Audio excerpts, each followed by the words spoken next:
The carnal heart and mind of man are among the most treacherous of terrains to traverse, for in them are etched the sporadically winding chasms and craters left by the enemy ordnance of regret and deceit.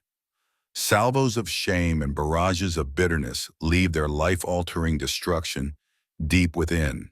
In fact, if society's mental scars appeared as those physical in nature, we'd no doubt experience a state of emergency to subdue all others.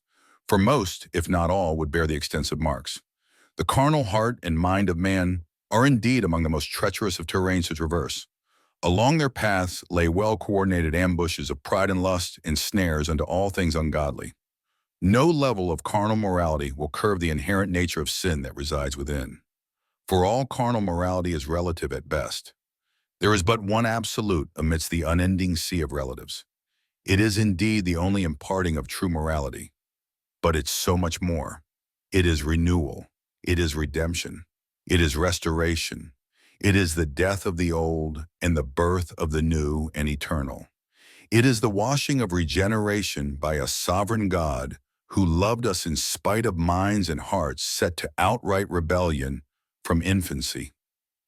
It is adoption into the royal family and fellowship with Abba Father.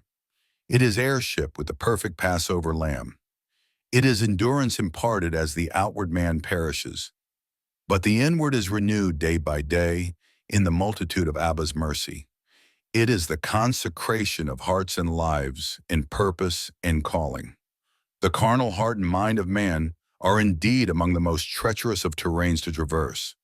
But for those who will approach the altar and submit to the only one who led captivity captive and conquered mortality, it need not remain so.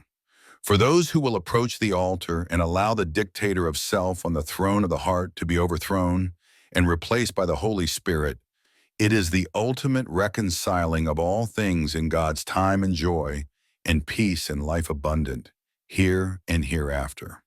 The carnal heart and mind of man is indeed among the most treacherous of terrains to traverse. But there is one who has successfully done so, yet is without sin. There is one who has conquered the peaks we could never hope to ascend in our own power. There is one who has navigated the no man's land of our inner desolations victoriously. The Lord of hosts is his name.